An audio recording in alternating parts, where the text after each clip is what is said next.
بسم الله الرحمن الرحيم الحمد لله رب العالمين أشهد أن لا إله إلا الله وحده لا شريك له وأشهد أن محمدا عبده ورسوله اللهم صل وسلم وبارك على محمد وعلى آل محمد كما صليت على إبراهيم وعلى آل إبراهيم إنك حميد مجيد وبارك على محمد وعلى آل محمد كما باركت على إبراهيم وعلى آل إبراهيم إنك حميد مجيد. Amma ba'd.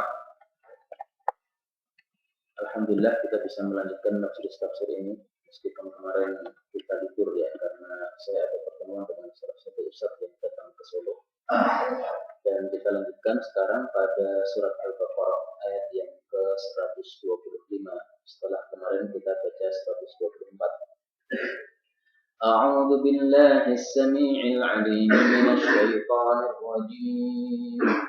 وَإِذْ جَعَلْنَا الْبَيْتَ مَثَابَةً لِلنَّاسِ وَأَمْنًا وَاتَّخِذُوا مِن مَّقَامِ إِبْرَاهِيمَ مُصَلًّى وَعَهِدْنَا إِلَىٰ إِبْرَاهِيمَ وَإِسْمَاعِيلَ أَن طَهِّرَا بَيْتِيَ لِلطَّائِفِينَ وَالْعَاكِفِينَ وَالرُّكَّعِ السُّجُودِ وَإِذْ قَالَ إِبْرَاهِيمُ رَبِّ اجْعَلْ هَٰذَا بَلَدًا آمِنًا وَارْزُقْ أَهْلَهُ مِنَ الثَّمَرَاتِ مَنْ آمَنَ مِنْهُم بِاللَّهِ وَالْيَوْمِ الْآخِرِ قَالَ وَمَن كَفَرَ فَأُمَتِّعُهُ قَلِيلًا ثُمَّ أَضْطَرُّهُ إِلَىٰ عَذَابِ النَّارِ وَبِئْسَ الْمَصِيرُ.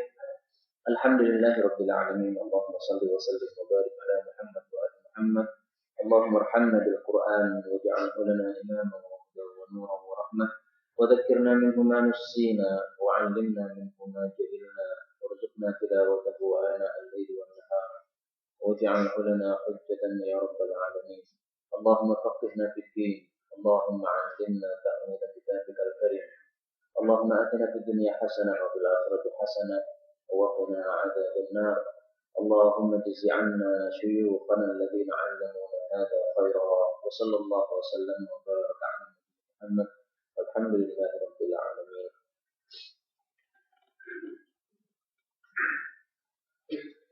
Sebelum kita melanjutkan tafsir surat Al-Baqarah, saya menemukan sebuah hadis yang dulu pernah saya sampaikan. Dan hadis ini ternyata derajatnya masih diperselisihkan oleh para ulama.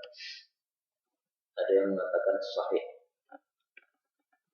tapi ada juga yang mengatakan dhaif. Tadi diriwayatkan dari beliau bahwa beliau mengatakan ubnul masajid, bangunlah masjid-masjid, akhrijul qumam minha, keluarkanlah kotoran dari masjid. Barang siapa yang membangun karena Allah sebuah rumah, maka Allah akan membangun bagi dia satu rumah di dalam jannah. Maksudnya ini membangun masjid ya. Wa ikhrajul qumamah minha, dan mengeluarkan sampah atau kotoran dari masjid itu muhur, merupakan mahar-mahar untuk mendapatkan apa? Al-huril 'ain, bidadari di dalam jannah. Hadis ini dikatakan dhaif oleh Syekh Al-Albani, tapi hadis ini diriwayatkan oleh Adhiya. Nah, hadis yang diriwayatkan oleh Adhiya itu hadisnya berarti sahih menurut Adhiya. Karena Imam Adhiya ini mempunyai sebuah kitab judulnya Al-Ahadits Al-Mukhtarah, hadis-hadis yang beliau pilih, yaitu hadis-hadis yang sahih tapi yang tidak ada di dalam Sahih Bukhari dan Muslim. Maka untuk lebih jujur saya sampaikan, karena dulu saya katakan ini hadisnya dhaif, maka saya sampaikan di sini bahwa hadisnya masih mukhtalaf, ya, masih diperselisihkan. Ada juga yang mengatakan sahih. Baik, kita lanjutkan hadis berikutnya, ayat berikutnya, yaitu ayat 125. Allah mengatakan wa'id, dan ingatlah ketika ja'alna, kami Allah menjadikan al-baita, rumah itu, maksudnya apa? Ka'bah ya. Itu masabatan, sebagai tempat berkumpul linnasi, bagi para manusia, wa amna, dan sebagai keamanan bagi para manusia. Wattakhidhu, dan jadikanlah min, dari maqam Ibrahim, makamnya Nabi Ibrahim. Maqam di sini adalah batu tempat berdirinya Nabi Ibrahim. Itu musalla, dijadikan sebagai tempat salat. Wa ahidna, dan kami telah memerintahkan ila Ibrahim, kepada Nabi Ibrahim, wa Ismail, dan kepada Nabi Ismail putra beliau, An bahwasanya tahhira sucikanlah baitiya rumah saya yaitu Ka'bah lit-taifina untuk orang-orang yang tawaf wal akifina dan orang-orang yang apa? I'tikaf war ruk'i dan orang-orang yang rukuk as-sujud yang sujud. Di sini antara ar-ruk'a dengan as-sujud tidak ada wanya, menunjukkan bahwasanya ruk'a as-sujud itu satu kesatuan, maka yang dimaksud adalah apa? Orang-orang yang sholat. Tapi hadis ini bukan hadis ya, maaf, karena sering menjelaskan hadis jadi ngomong hadis terus. Ayat ini menunjukkan bahwasanya Allah Subhanahu wa taala menghormati atau memuliakan al-bait yaitu Ka'bah. Dan Ka'bah ini dijadikan oleh Allah Subhanahu wa taala sebagai masabah tempat berkumpulnya para manusia untuk ibadah, bukan untuk sesuatu yang sia-sia. Nah, disinilah tempat atau letak di mana Allah Subhanahu wa taala memuliakan Ka'bah itu. Karena mulianya suatu tempat itu adalah ketika tempat itu digunakan untuk perbuatan yang mulia. Tempat ini yang kita sekarang duduk ini akan bisa menjadi mulia apabila digunakan untuk sesuatu yang mulia. Tapi kalau diubah, diganti dengan sesuatu yang tidak mulia, maka tempat itu pun juga menjadi tidak mulia. Anggaplah masjid ya. Masjid itu yang lebih banyak kajiannya, maka itu lebih mulia daripada masjid yang tidak ada kajiannya. Masjid itu yang sholat jamaahnya lebih banyak orangnya, maka itu lebih mulia daripada orang yang sholat jamaahnya sedikit di situ. Karena kalau ada orang banyak yang sholat jamaah di situ, berarti ibadah yang dilakukan di situ lebih banyak jumlahnya. Maka sebagaimana disabdakan oleh Nabi Shallallahu Alaihi Wasallam dalam hadis yang sahih, bahwasanya sholat yang dilakukan oleh seseorang bersama dua orang itu lebih baik daripada dilakukan bersama satu orang. 3 orang lebih baik daripada 2 orang. Maka di akhir hadis beliau mengatakan wa ma kana aksar, yang lebih banyak jamaahnya fahuwa ahabbu ilallah, itu lebih disukai oleh Allah Subhanahu wa taala. Dan kata-kata lebih disukai oleh Allah maksudnya lebih besar pahalanya, karena kalau Allah suka maka diberi pahala. Nah, kembali ke sini, inilah letak Allah Subhanahu wa taala menghormati dan memuliakan Ka'bah sebagai tempat berkumpul untuk ibadahnya para manusia. Kemudian di dalam ibadah haji atau juga ibadah umrah, Allah Subhanahu wa taala memerintahkan kepada kita supaya wattakhidhu min maqam Ibrahim musalla, menjadikan maqam Ibrahim tempat salat. Maksudnya, setelah selesai seseorang itu melakukan tawaf 7 kali, maka sebelum dia pergi melakukan ibadah sa'i, maka dia terlebih dahulu menuju kepada maqam Ibrahim. Yang di sana di Mekah sana itu sudah ada tempatnya ya, di Hurum itu. Nah, kita kalau bisa itu berdiri di belakangnya maqam Ibrahim. Jadi anggaplah Ka'bahnya di sini, maqam Ibrahimnya di sini ya. Maka kita berdiri di belakangnya maqam Ibrahim sini. Sehingga kita menghadap kepada maqam Ibrahim sekaligus menghadap ke arah Ka'bahnya itu. Tapi kalau memang tempatnya tidak bisa kita berada di situ, maka para ulama mengatakan boleh sholat di mana saja, yang penting di Masjidil Haram. Akan tapi hukum asalnya adalah sholat kita itu menjadikan maqam Ibrahim sebagai tempat sholat, alias di sekitarnya atau di belakangnya maqam Ibrahim. Itu kalau bisa, yaitu lebih utama. Tapi karena sekarang orang semakin banyak, maka seringkali tidak bisa kita sholat di dekat maqam Ibrahim. Maka bebas kemana saja kita sholat di situ. Itu yang dimaksud wattakhidhu min maqam Ibrahim musalla. Kemudian Allah Subhanahu wa taala selain menghormati Ka'bah dengan ibadah haji dan umrah ini, demikian juga menghormatinya dengan pesan kepada Nabi Ibrahim dan Ismail, tahhira baiti lit-taifina wal akifina wa ruk'i sujud. Ini karena memang pada saat itu masih banyak orang-orang yang melakukan kesyirikan. Sehingga kata-kata tahhira ini ditafsirkan oleh para ulama, sucikanlah dari perbuatan syirik dari situ. Tapi ternyata setelah Nabi Ibrahim wafat, Nabi Ismail wafat, nah akhirnya ibadah haji yang dilakukan oleh keturunan Nabi Ibrahim setelah itu mulai banyak penyimpangan. Ada kesyirikan-kesyirikan yang dilakukan di sana. Maka ayat ini berlaku sampai hari kiamat, tidak hanya di masa Nabi Ibrahim saja. Ya, sampai hari kiamat harus dibersihkan segala kesyirikan dari Ka'bah yang mencelotehi atau yang mengotori Ka'bah itu. Tapi dari ayat ini kita bisa mengambil beberapa faedah. Yang pertama, bahwasanya kata-kata al-baita, rumah, itu apabila dimutlakkan atau tidak dijelaskan rumah yang mana atau rumah yang apa, maka itu maksudnya dalam masalah-masalah ibadah itu berarti adalah apa? Ka'bah. Nah, pertanyaannya kenapa Ka'bah itu disebut sebagai al-baita, gitu saja? Karena Ka'bah itu merupakan masjid yang paling pertama. Sehingga kalau ada kata-kata al-bait tidak dijelaskan apa itu, maka itu maksudnya adalah Ka'bah langsung. Tapi ini tentu saja dalam masalah-masalah ibadah. Kalau bukan dalam masalah ibadah, maka kata-kata al-baita tidak langsung berarti Ka'bah. Apa dalilnya bahwasanya Ka'bah ini merupakan tempat yang pertama kali dibangun oleh Allah Subhanahu wa taala di atas muka bumi untuk ibadah, yaitu pada surat Ali Imran ayat yang ke-96, inna awwala baitin, sesungguhnya rumah yang paling pertama, wudi'a, yang diletakkan linnas, untuk para manusia. Maksudnya untuk ibadah para manusia. Kalau rumah yang dibangun di atas muka bumi, tapi selain untuk ibadah, mungkin ada sebelum Ka'bah. Tapi kalau untuk ibadah, maka yang pertama kali adalah ya Ka'bah itu. Maka Allah mengatakan lalladzi bi Bakkah, itu adalah rumah yang berada di Bakkah. Bakkah ini adalah nama lain dari Makkah. Maka boleh disebut Makkah, boleh disebut Bakkah. Mim atau ba sama saja. Mubarakan itu diberkahi wa hudal lil alamin, dan sebagai hidayah bagi seluruh alam. Maka di dalam istilah-istilah syariah kita dapatkan ada dua istilah. Yang pertama adalah al-baitul ma'mur, yang kedua adalah al-baitul atiq. Semuanya itu ada di dalam Al-Quran Al-Karim. Mari kita lihat untuk yang al-baitul al-atiq. Yaitu disebutkan pada surat Al-Hajj ayat yang ke-29, juga disebutkan pada ayat yang ke-33.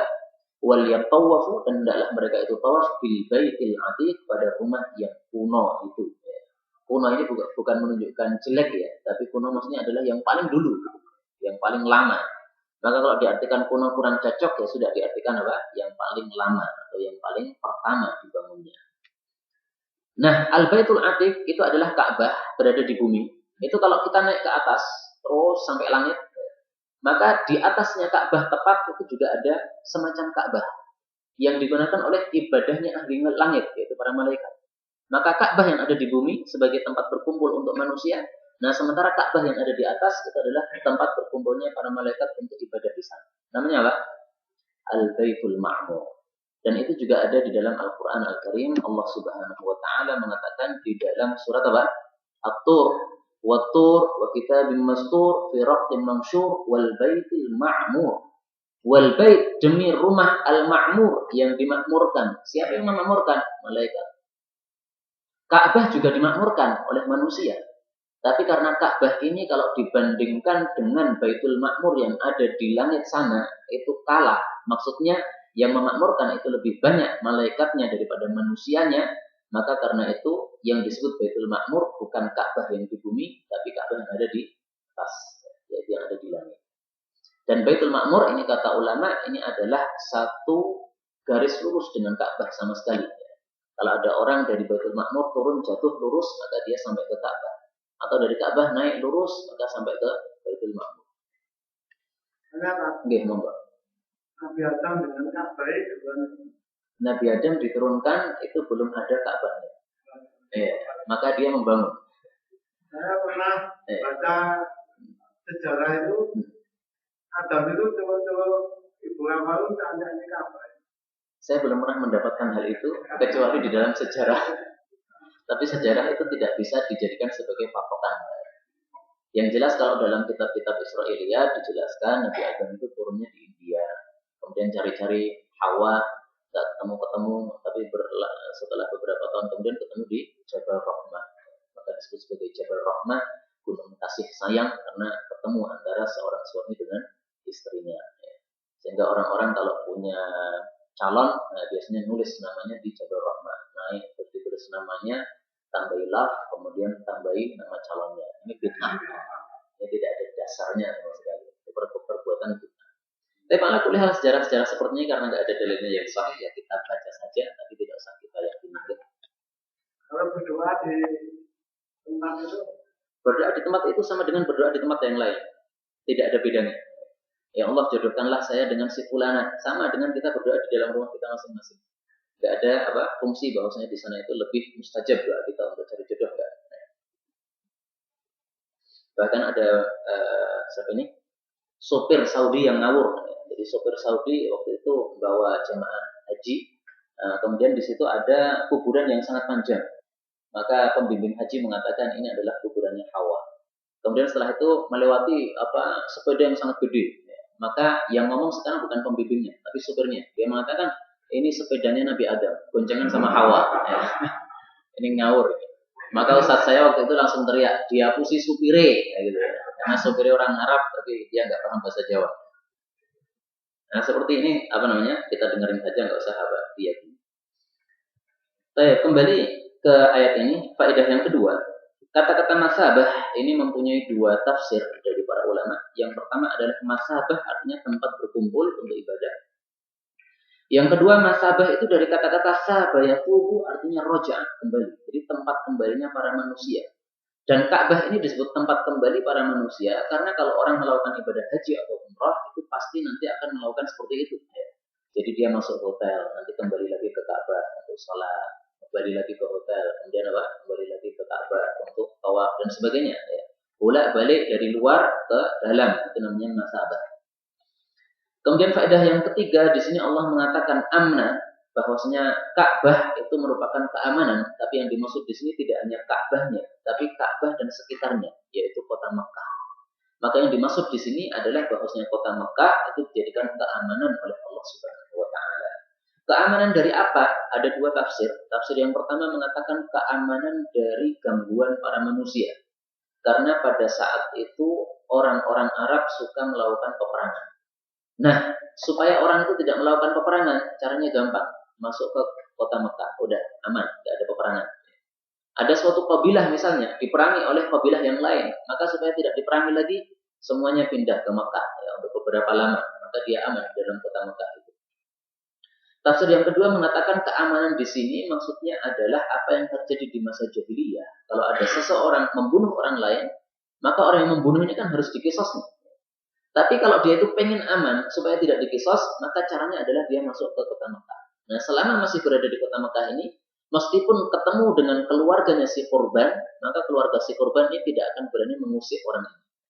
Karena kalau keluarga korban mengusik orang ini di dalam kota Mekah, maka dia khawatir kualat nanti akan dihukum oleh Allah Subhanahu wa taala. Itulah yang dimaksud amna. Dan dua tafsir ini bukan tafsir yang bertentangan, tapi ini termasuk ikhtilaf atau perbedaan tafsir yang tanawu, yang sifatnya variatif. Sehingga dua-duanya bisa dipakai, yaitu dua-duanya memang menunjukkan keamanan kota Makkah. Dan saya ulangi lagi, bahwasanya para ulama ketika menafsirkan bertentangan seperti ini atau berbeda seperti ini karena mereka menafsirkan sebuah kata itu bijuz'il ma'na. Menafsirkannya dengan sebagian dari arti kata tersebut.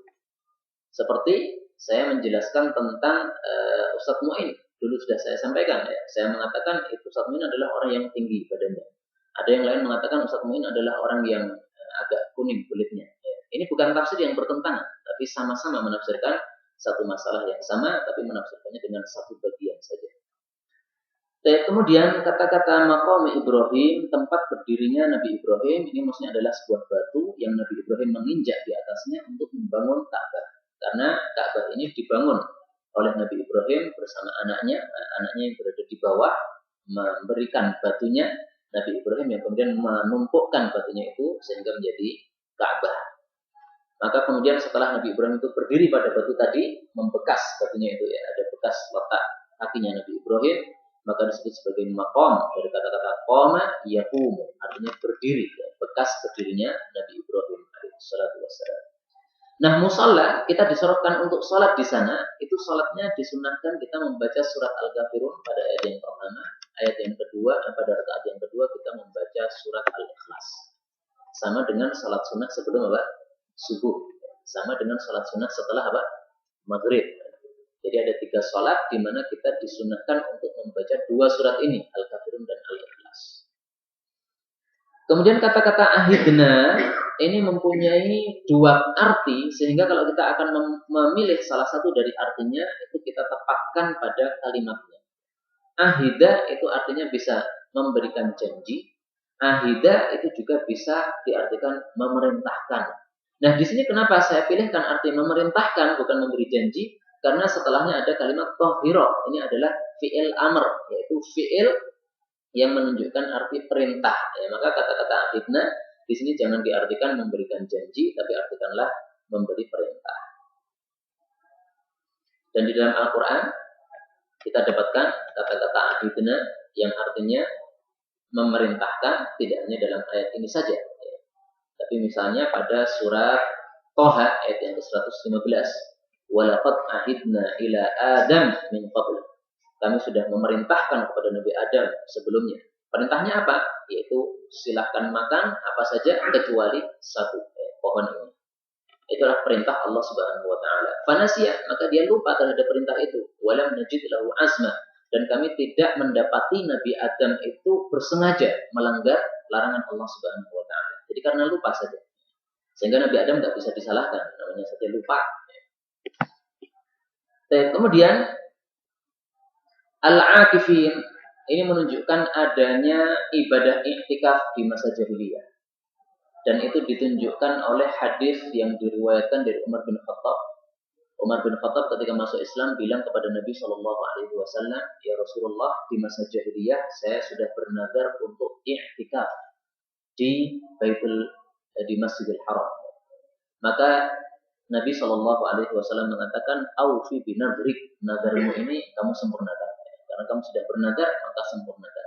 Nah, ini nazar diucapkan oleh Umar ketika dia masih jahiliyah, masih kafir, menunjukkan adanya ibadah i'tikaf sejak masa dulu sebelum Nabi Muhammad SAW.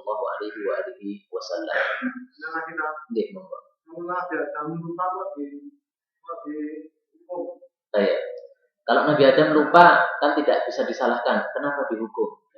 Hukuman Allah Subhanahu wa taala ini sudah ditetapkan oleh Allah sejak Nabi Adam sebelum diciptakan. Dan Nabi Adam dihukum wajar, meskipun bisa dikatakan mestinya tidak salah karena lupa. Kenapa? Karena ini seorang nabi. Jadi nabi itu oleh Allah Subhanahu wa taala diberi pelajaran lebih besar daripada manusia biasa. Maka ada istilah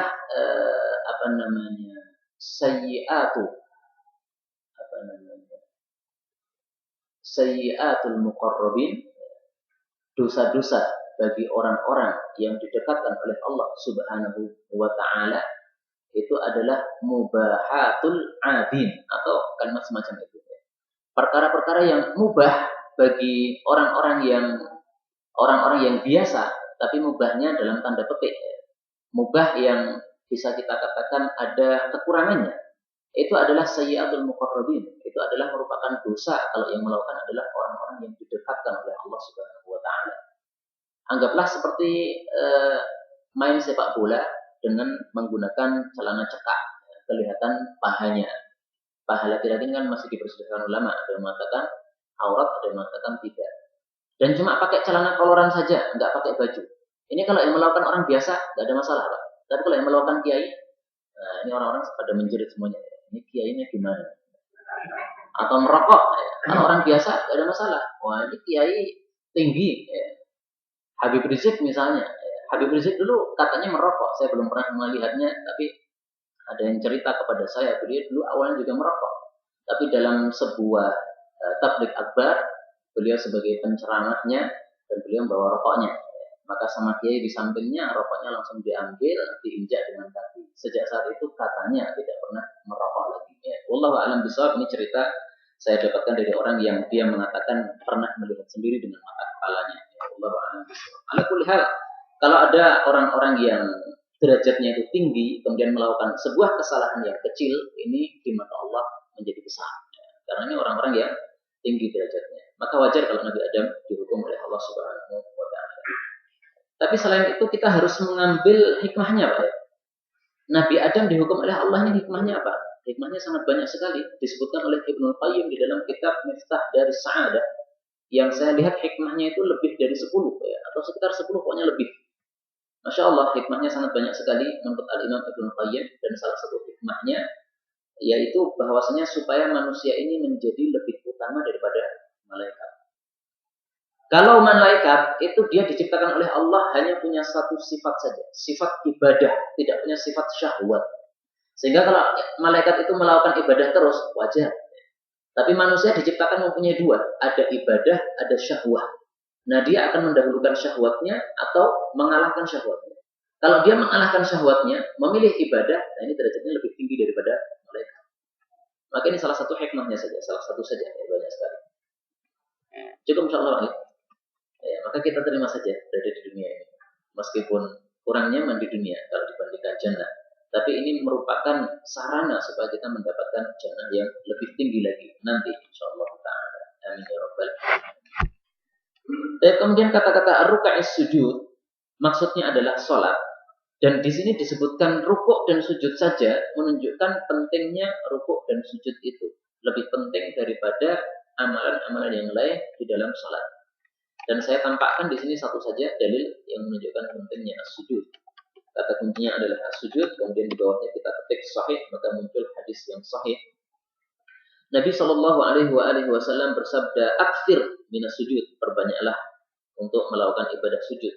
Beliau juga mengatakan, "Ta'kulun nar," neraka itu akan melenyapkan atau memakan ibnu Adam dari tubuh manusia ini, illa athar sujud, kecuali bekas sujud.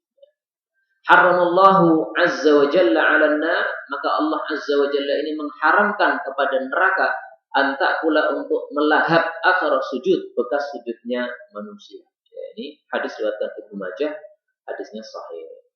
Tapi yang dimaksud bekas sujud itu bukan batuk yang ireng itu, ya. Kalau ireng itu bisa dibikin.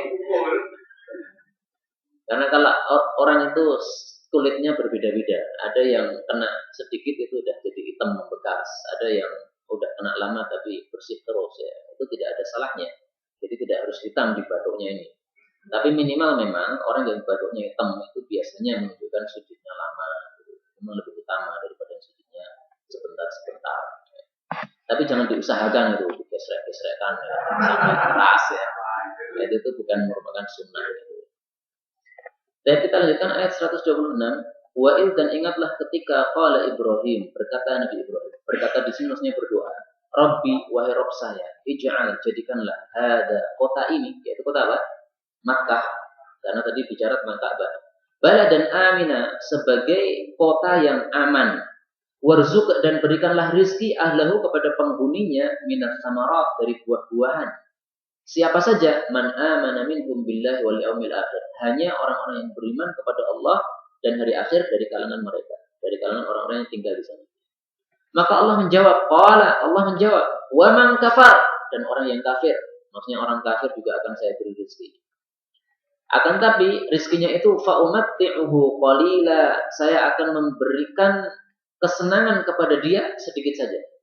Summa, kemudian setelah itu attarruhu, aku memaksa dia ila adzabin nar, kepada siksaan api neraka, wa bi'sa, dan sejelek-jelek al-masir, tempat kembali, yaitu neraka itu tadi.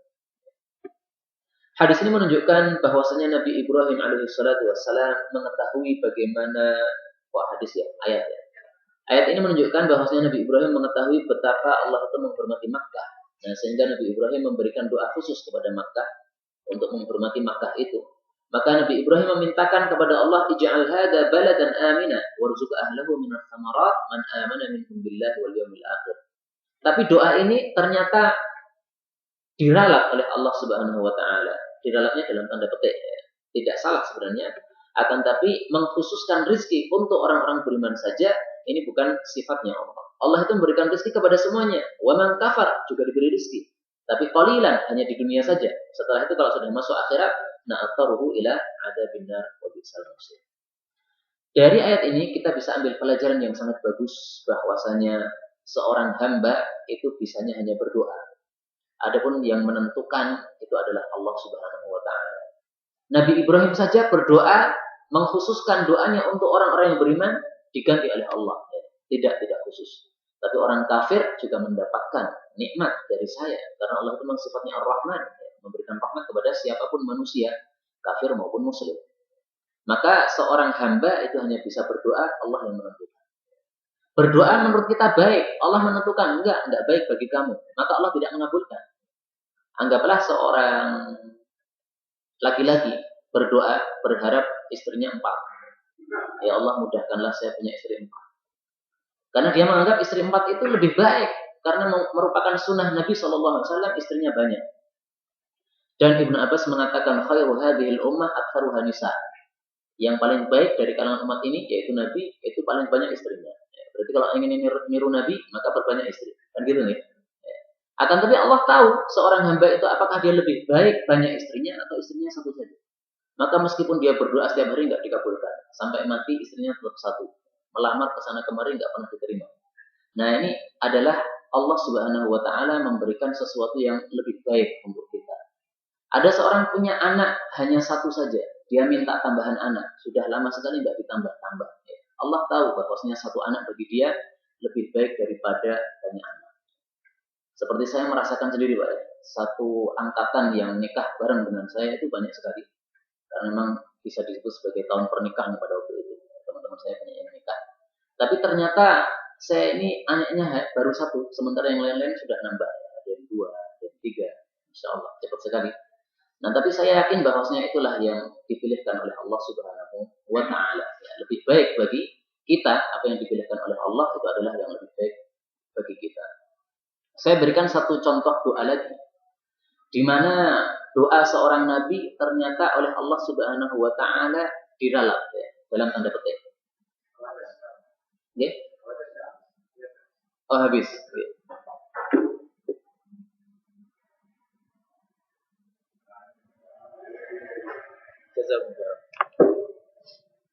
Ini lagi-lagi doanya dibawakan oleh Nabi Ibrahim alaihissalatu wassalam. Masya Allah, sangat unik sekali.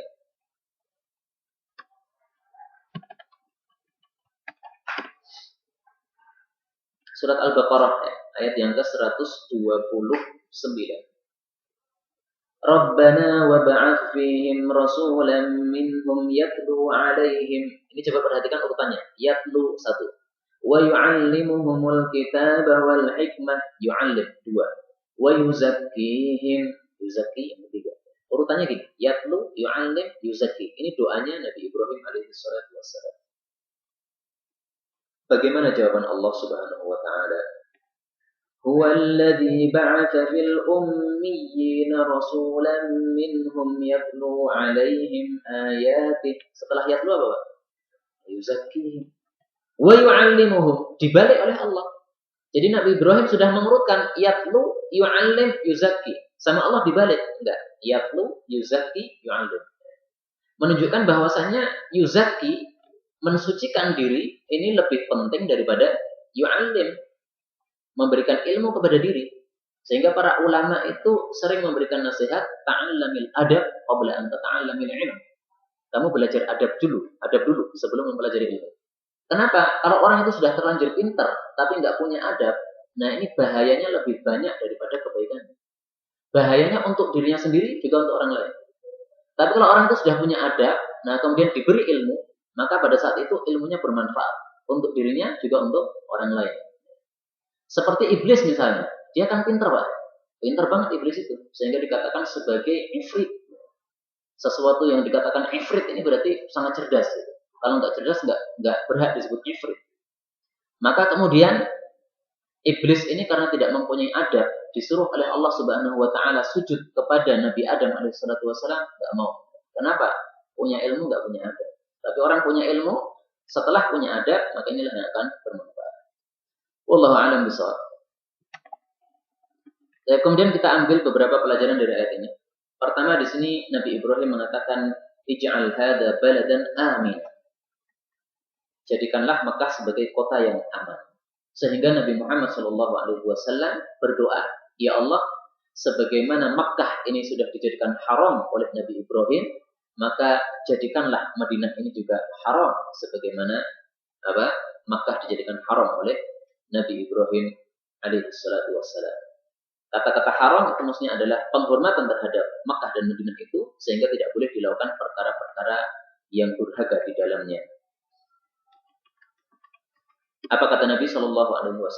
Inna Ibrahim harrama Makkah. Sesungguhnya Nabi Ibrahim sudah mengharamkan kota Makkah.